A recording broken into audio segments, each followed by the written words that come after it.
გამარჯობა, მოგესალმებით ყველას, ვინც ჩვენ გვიყურებთ და თვალს გვადევნებს. დღეს ძალიან საინტერესო სტუმართან ერთად ვისაუბრებთ. კადრშიც ხედავთ ბატონი მამუკა მამულაშვილი, ქართული ლეგიონის მეთაური, არის ჩვენთან ერთად. დიდი მადლობა მამუკა შენი დროისთვის.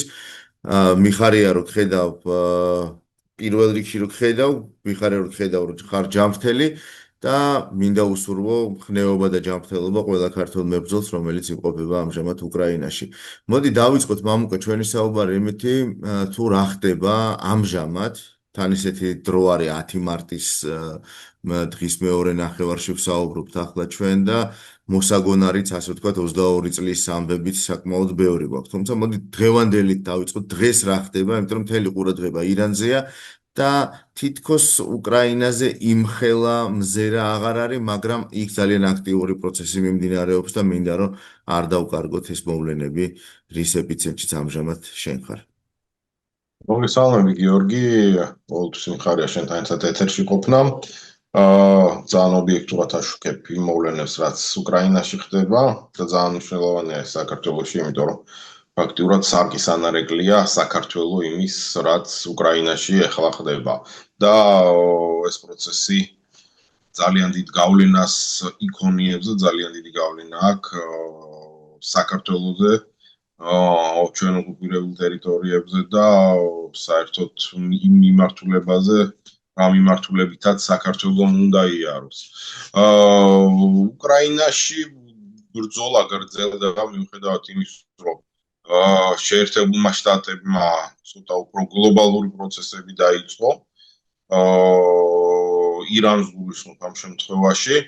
გარკვეულწილად ამან გადაიტანა ყურადღება უკრაინისგან, მაგრამ მე ვერ ვიტყვი, რომ მთლიანად დღეს ყურადღება დათმობილი აქვს ირანს და უკრაინა მიტოვებულია ყურადღების გარეშე. გადანაწილდა, ასე ვთქვათ, ყურადღება, გადანაწილდა ის იარაღი, რაც უკრაინისთვის შეიძლებოდა რომ იწოდებულიყო. ამის მიუხედავად ევროპულ პარტნიორებთან ერთად ფრონტის ხაზი დგას, რუსები ვერ ადგავენ ერთ-ერთ ნაბიჯს ფაქტიურად წინ, გლობალურად რო ავიღოთ 2025 წლის მანძილზე რუსებმა შეძლეს დაიპყრონ უკრაინის 1%.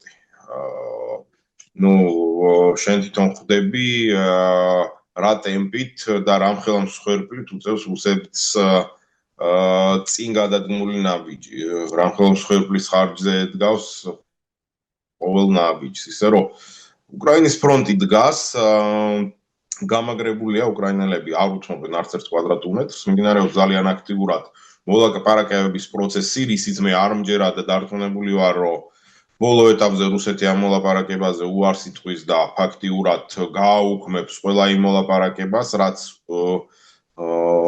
დღემდე არის მოტანილი, ისე რომ ამას ყველაფერი აზრი ეკარგება. ერთადერთი რეზოლუცია ამ კონფლიქტის არის სამხედრო დამარცხება რუსეთის და შესაბამისად ამისთვის გვჭირდება იარაღის სპეციფიკა, რომელიც მოგცემს წინ გადაადგილების შესაძლებლობას. ესა თავდასხმით იარაღი, პირობითად დავარქვათ ამ ყველაფერს.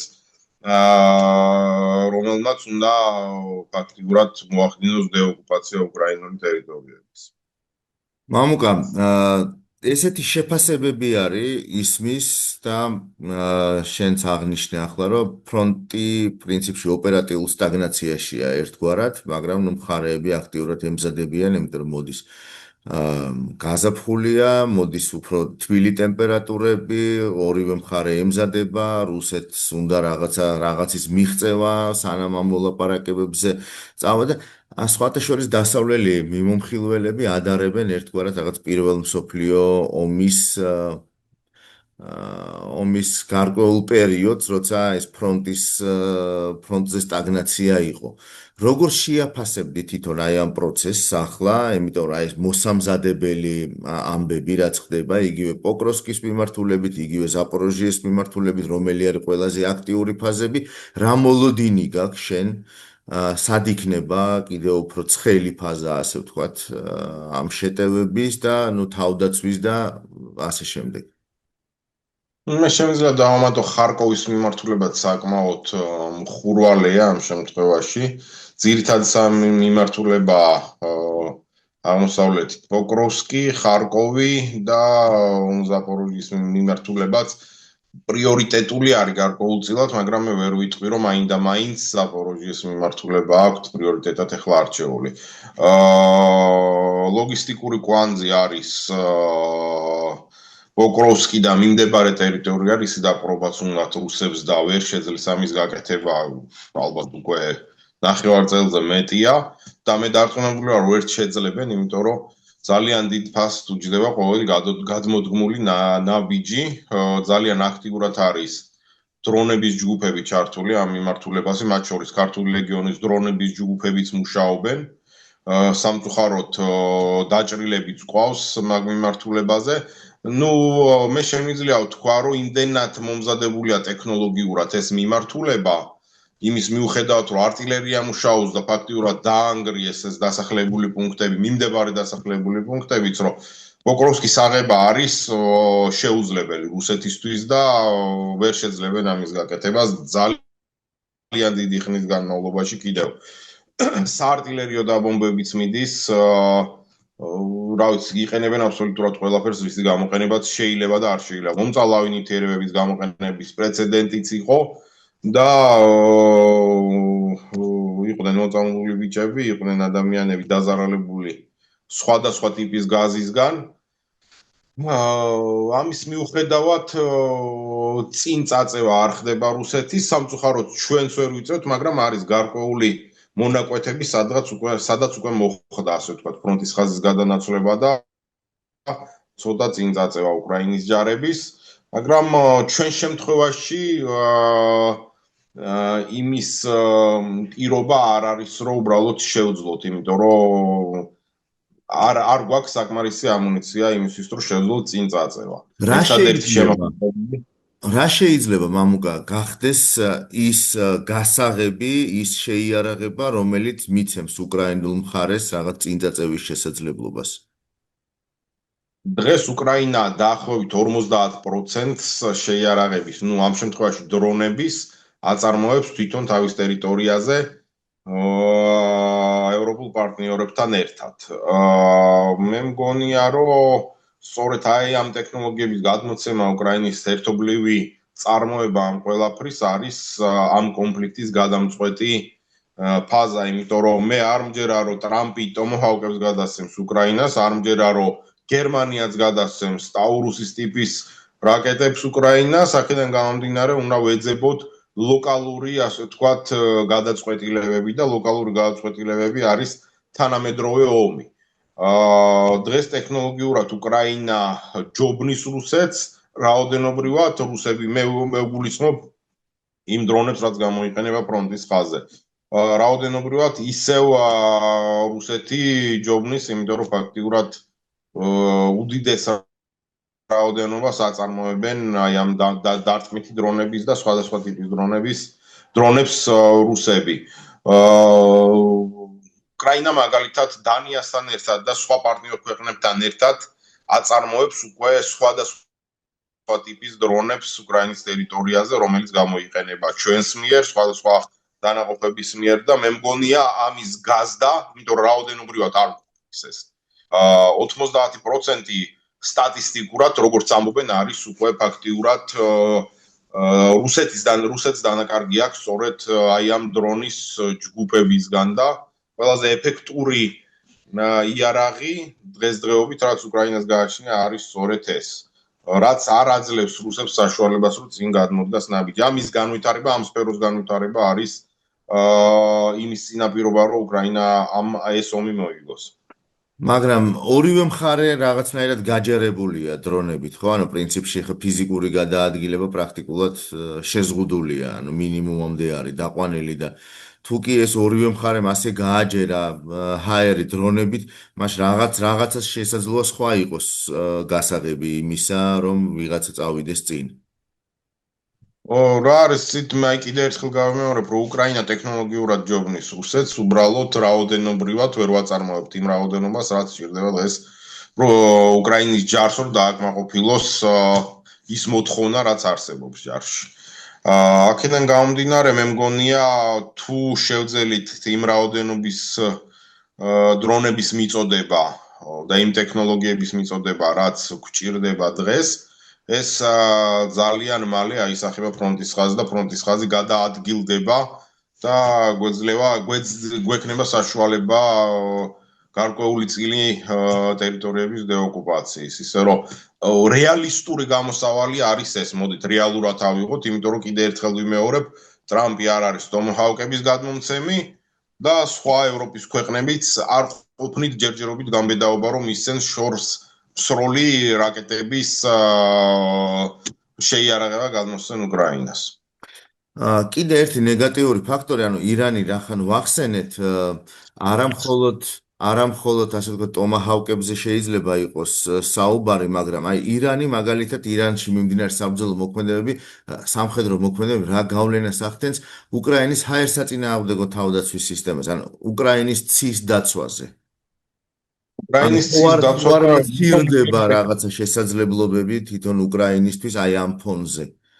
ერთ მხრივ იმ დარტყმამ, რაც დასავლეთმა განახორციელა ტერორისტული, ასე ვთქვათ, რეჟიმის მიმართ, გადაიტანა ყურადღება უკრაინიდან, მეორეს მხრივ პოზიტიური ის არის, რომ ირანს ნაკლები საშუალება აქვს დაეხმაროს რუსებს დრონებით და სხვადასხვა შეიარაღებით, თუნდაც ბალისტიკური რაკეტებით. იყო ინფორმაცია, რომ ირანი გადასცემდა მათ რუსეთს, რომ ეს შეიარაღება გადასცეს ისევ რუსეთს. ისე რომ როგორც დადებით, ისე უარყოფითი მხარე აქვს ამ შეერთებული შტატები, ისრაელი, ირანის დაპირისპირებას. და პრინციპში უკრაინა გახდა კიდევაც უკვე ერთგვარად ანტიდრონული ექსპერტი დასავლეთის და თავისი ჯგუფიც მიავლინა, ყოველ შემთხვევაში ამაზე იწერებოდა, რომ აპირებენ რაღაცა საექსპერტო ჯგუფის მივლინებასო. მამუკა, მინდა გკითხო, რახან შენ ახსენე, თუ არის ამისი თქმის შესაძლებლობა, რა თქმა უნდა, თუ რამეს არ დავაზიანებთ. პირველ რიგში იმ დაჭრილ თანამებრძოლებზე მინდა გკითხო, როგორი არის მათი მდგომარეობა, სად მოხდა ეს დაშავება და რამე ზიანი ხო არ მიადგათ, ასე ვთქვათ, იმ რაღაც პოზიციებს, სადაც ისინი იყვნენ გამაგრებული. Ну, რა თქმა უნდა, ზიანი მიყენებულია ისევ დრონების საშუალებით, აი ძირითადი იარაღი დღეს და ძირითადი მსხვერპლი სწორედ სხვადასხვა ტიპის დრონებისგან ხდება. მიმართულება მოდით ვთქვათ, პირობითად აღმოსავლეთი ფრონტია. დღეს სტაბილურად არის ყველაზე მძიმე დაჭრილი ვინც იყო, ჩვენი სახელს და გვარს ვერ გავახმოვანებ, იმიტომ რომ ოჯახმაც აკითხებით, ხო? იცოდეს, იმიტომ რომ ადამიანი უკვე გამოჯამთელებისკენ არის წასული, არაფერი საფრთხე არ ემუქრება სიცოცხლეს, მაგრამ საკმაოდ მძიმედ იყო დაჭრილი და მე შემიძლია გითხრა, რომ აი სხვადასხვა ტექნოლოგიები, რომლებთანაც არ გქონია, ვთქვათ, საქმე, არის დრონები, რომლებთანაც არ გქონია საქმე, სწორედ აი ამ ესეთ დრონებს შეყავთ შეცდომაში ჩვენი ოპერატორები და ხდება ესეთი უბედური შემთხვევები, დავარქვათ ამას ასე.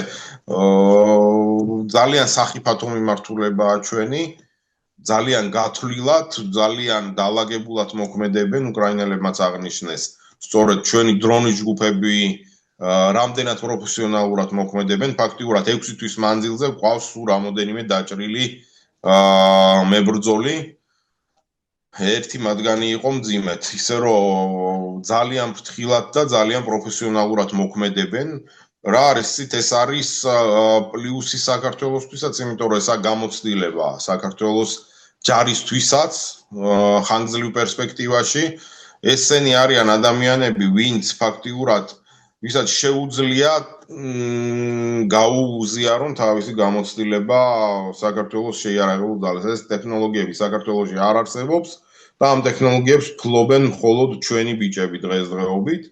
თუ ქართველებს ვიგულისხმებთ, არის ტექნოლოგიები, უფრო ახალი ტექნოლოგიები, რომლებიც განსაზღვრულია სწორედ შაჰედების ჩამოსაგდებად, რაზეც თქვენ გქონდა ლაპარაკი. დასავლეთს გაუზიარა, ასე ვთქვათ, გამოცდილებაც და ესეთი დრონებიც გაუზიარა უკრაინამ, მე რამდენადაც ვიცი და ჩვენც გვყავს ესეთი ჯგუფი, ვინც მუშაობს სწორედ ამ სპეციფიკაში შაჰედის ტიპის დრონების ჩამოსაგდებად და ეს სხვა მიმართულებაა და საკმაოდ დიდი ხანგრძლივი კურსებია ამისთვის გასავლელი, რომ ეს სპეციფიკა აითვისო. მამუკა, მე სულ მაინტერესებს ხოლმე და ყველას ვეკითხები ჩემ რესპონდენტებს, ვისთანაც მაქვს ინტერვიუები, როგორ შეიცვალა ომი 2022 წლის 24 თებერვლიდან, არ მინდა უფრო შორს წავიდე, მაგრამ რახან შენ 2014-დან ხარ, შეგვიძლია რომ 2014-დან მოუყვეთ პრინციპში. აი ამ 12 წელიწადში რა გარდატეხა, რა ცვლილება, როგორი დინამიკა და აი რასთან გვაქვს საქმე, რამდენად წარმოსადგენი იყო, ან რამდენად წარმოიდგენდი თუნდაც 2014-ში, რომ 2026-ში შენი ჯგუფები, აი ესეთი დახელოვნებული სპეციალისტები გეყოლებოდა მაგალითად დრონების მიმართულებით, ან ნებისმიერი სხვა მიმართულებით, რაშიც ხართ ასე ვთქვათ ძლიერები. ნამდვილად ვერ წარმოვიდგენდი მაგალითად იმას, რომ ჩვენ ვიღებდით სპეცოპერაციებში მონაწილეობას, ყავდა ძალიან ბევრი სნაიპერი და ანუ სნაიპერის მომზადებას ძალიან დიდი პერიოდი ჭირდება და შემიძლია ვთქვა, ყველა ამ სნაიპერმა დადო იარაღი და დაიწყო ტექნოლოგიების შესწავლა და დრონებზე მუშაობა და ბევრად უფრო ეფექტური აღმოჩნდა ეს. 2014-ში, 16-მდე, 17-მდე, უბრალოდ შეუულებრივი სადაზვერვო დრონებიც თუ იშვიათად სადმე გამოჩნდებოდა, ეს მავიკის ტიპის ნახევრად, ასე ვთქვათ, სამოქალაქო სამოყვარულო დონის დრონები იყო, რაც შეეხება ტექნოლოგიებს, მოხდა ევოლუცია. ეს ევოლუცია მოხდა ძირითადად 2022 წლის შემდეგ და მასიურად ამ დრონების გამოყენება დაიწყო სწორედ ამ პერიოდის შემდეგ. რუსები არ იყვნენ ამისთვის მზად და პირველი პერიოდი დრონებმა მიაყენა ძალიან დიდი ზიანი რუსეთის არმიას. შემდეგ უკვე ნელ-ნელა დაიწყეს თვითონაც გადართვა, წარმოება, ახალი ჯგუფების შექმნა, რუბიკონი შექმნეს ესეთი ჯგუფი, რომელიც ფინანსდება ფაქტიურად რუსეთის პრეზიდენტის მიერ, უდიდესი თანხებს დებენ აი ამ ჯგუფის განვითარებაში. რომელიც ფაქტიურად შეიარაღებულია ყველაზე თანამედროვე დრონებით რუსეთის მხრიდან და ამ მიმართულებას პრიორიტეტი მისცეს უკვე მოგვიანებით, სადაც 2023-24 წლიდან დაიწყეს უკვე ამ მიმართულებებით მუშაობა რუსებმა. რაოდენობრივად დღესაც გჯობიან, ხარისხობრივად ვერ გჯობიან, იმიტომ რომ უკრაინული მოტივაცია, უკრაინული ტექნოლოგიები და ის დამხმარე ტექნოლოგიები, რაც დასავლურმა ქვეყნებმა მიაწოდა, ქნეს თავისი და ტექნოლოგიურად ვაჯობეთ. მაგრამ კიდევ ერთხელ ვიმეორებ, რაოდენობრივად პრიორიტეტი მაინც რუსებს აქვთ ჯერჯერობით და სწორედ აი ეს გვინდა რომ დაბალანსდეს. თუ დაბალანსდა და ჩვენ შევძელით შევაიარაღოთ უკრაინული ჯარი 100%-ით, მე დარწმუნებული ვარ, ძალიან მალე მოხდება ტერიტორიების წმენდა. მამუკა, კიდე ერთი კითხვა მინდა მოწინააღმდეგესთან დაკავშირებით დაგისვა, იგივე აი ამ პერიოდიდან 2014-დან მოყოლებული, შენ თვალწინ როგორ შეიცვალა რუსი ჯარისკაცი, როგორი ტრანსფორმაცია ჰქონდა მას, როგორ ვითარდებოდა, მე მინდა კითხო 2014-დან 2022-მდე და 2022-დან 2026-მდე. აი ესე გამოვყოფდი ამ შესაძლოა შემოგვიდაყო. მოდი დავიწყოთ 90-იანებიდან, იმიტომ რომ პირველი ჩემი შეხება რუსულ ჯარისკაცებთან იყო ტყვეობამდე აფხაზეთში, როდესაც მათ ვებრძოდი, როდესაც ვიყავით 14-15 წლის. ისე რომ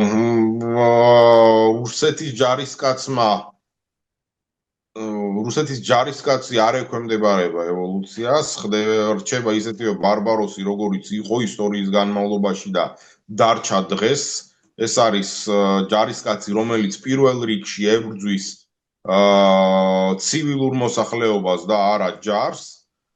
ეს არის ჯარისკაცი, თუ შეიძლება ესე დავარგოთ, რომელიც ჩამოსულია მოიპაროს და სახლში რაღაცა წაიღოს. თქვენ 2008 წლის კადრები გახსოვთ, როდესაც ბალიჩებს და ხალიჩებს და რა ვიცი, რაც შეეძლოთ ყველაფერს ეზიდებოდნენ სახლში. ესაა რეალური სახე რუსი ჯარისკაცის. რაც შეეხება ტექნოლოგიურად ცოტა განვითარდა. აი, ნუ შემიძლია თქვა რუსეთის ჯარმა შემოიღო AK-12-ები, თქვათ, ხო? აი, რამოდენიმე დღის წინ მეკავა ხელში, ნუ მოკლუში რუსი ჯარისკაცის AK-12. მე ვერ ვიტყვი, რომ ტექნოლოგიურად წინ წაიწიეს, მე ვფიქრობ, რომ ეს არის იარაღის დეგრადაცია. ანუ ახალი, ასე ვთქვათ, მოდელი ბევრად უარესია ვიდრე ძველი მოდელი. მე ვერ დავინახე ვერაფერი გაუმჯობესება ამ ყველაფერში.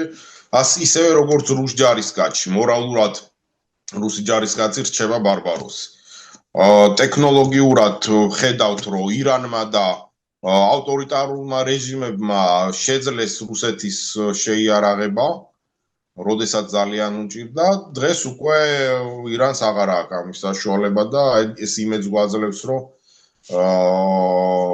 რუსეთი ნელ-ნელა გამოიფიტება. აქვე ჩვენი საუბრის თავში რომ აღნიშნო რა ხან მარტის პირველ დღეებზე ვსაუბრობთ, ცხადია, უნდა ვისაუბროთ, მინდა გთხოვო, რომ ვისაუბროთ 2022 წლის 10 მარტზე, მარტის პირველ დღეებზე, შემდგომ დღეებზე, მაშინ როდესაც მართლა ძალიან რთული იყო მოცემულობა, მათ შორის ჰოსტომელის აეროდრომი, სადაც ქართული ლეგიონი იყო ჩართული და ასე შემდეგ.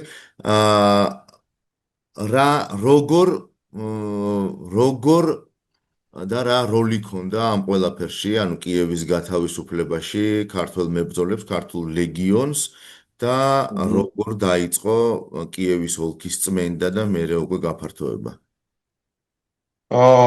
დავიწყოთ, მოდით ჰოსტომელის აეროპორტიდან, სადაც ჩვენ პირველები ვიყავით, ფაქტიურად პირველები.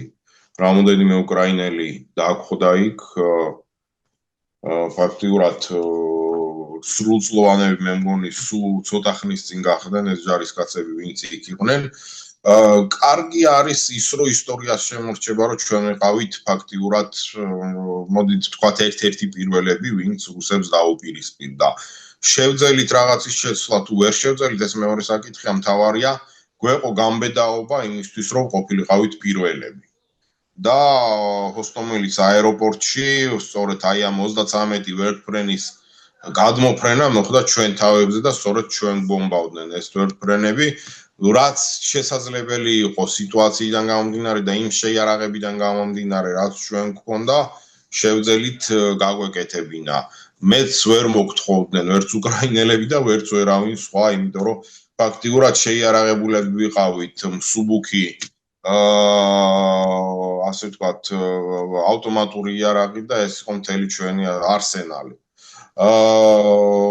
მაგის მიუხედავად ვიყავით იმ წერტილში, სადაც ომი დაიწყო. საკმაოდ რთული პერიოდი იყო ეს ჩვენთვისაც, საკმაოდ რთული პერიოდი იყო უკრაინისთვისაც და მაშინ არ გვიფიქრია არც ერთს, რომ ეს არის სწორედ ის გადამწყვეტი ადგილი, სადაც ფაქტიურად გადაწყდა დაიპყრობდნენ თუ ვერ დაიპყრობდნენ რუსები კიევს, პოლიტიკურ ცენტრს და როგორც ჩანს ვერ დაიპყრეს და ჩვენ გავხდით ფაქტიურად ამ ისტორიის ნაწილი. მარტი საკმაოდ რთული თვე იყო, ჩვენ ვცდილობდით მოგვეწვია რაც შეიძლება მეტი მებრძოლი საქართველოსთან, რეკრუტიზაცია მოგვეხდინა. შტაბი გქონდა გახსნილი დასავლეთ უკრაინაში და ფაქტიურად იგუღებულობდით შემოსულ ქართველებსაც და ასე ვთქვათ სხვა ქვეყნის წარმომადგენლებსაც, ვინც ქართულ ლეგიონში მოდიოდა, იმიტომ რომ ქართულ ლეგიონი იყო ერთადერთი დიდი სამხედრო დანაყოფი, სამოხალისეო სამხედრო დანაყოფი, რომელიც მაგ დროს არსებობდა უკრაინის ტერიტორიაზე და იყო მოქმედი. ისე რომ რთული პერიოდი იყო, მაგის მერე იყო კიევის ოლქის დეოკუპაცია, სხვადასხვა მიმართულებაზე იყვნენ ჩვენი ბიჭები, როგორც ძირითად მიმართულებებზე ეს არის ირპინი და ბუჩა და ასე შემდეგ, სადაც ეს ყველაფერი დაიწყო, ჰოსტომელი მათ შორის. ასევე სხვა მხარე ბორისპოლის მიმართულებით, საიდანაც ასევე რამოდენიმე დასახლებული პუნქტი გაათავისუფლეს ჩვენმა მებრძოლებმა, უკრაინელებთან ერთად, რა თქმა უნდა. და ესეც გახდა უკრაინის ისტორიის ნაწილი. დაჯილდოებულები არიან ჩვენი ბიჭები კიევის დაცვისთვის, საპრეზიდენტო ჯილდო გადმომეცა მე და ორ შემოადგილეს სწორედ ამ ფრაგმენტისთვის, კიევის დაცვისთვის და კიევის ოლქის დაცვისთვის, იმიტომ რომ ეს იყო ძირითადი მომენტი, როდესაც უკრაინამ შეძლო სუვერენიტეტის შენარჩუნება. და მე შემიძლია ვთქვა, რომ ღირსეულად მოიქცნენ ჩვენი ბიჭები, ყველა ქართველი, ვინც იბრძოდა და ჩვენ გავხდით ამ ყველაფრის ნაწილი. მამუკა, უნდა გკითხო, იმ რეფორმების ხაზით, ასე თქვა, რეფორმებსაც რო გავყეთ და შევეხოთ, ანუ ქართული ლეგიონი იყო პირველი უცხოური ქვედანაყოფი, ასე ვთქვა, მერე იყო რაღაც უცხოური ლეგიონი, მერე კიდევ რაღაცა, მერე იყო ხან ერთ ქვედანაყოფში, ერთ სტრუქტურაში იყავით, ხან ახლა სად არის სტრუქტურიზებულად, ასე ვთქვა, სად არის ქართული ლეგიონის ადგილი? ქართული ლეგიონი ახლა არის უკრაინულ სამოხალისეო არმიაში, ეს არის საარმიო კორპუსი.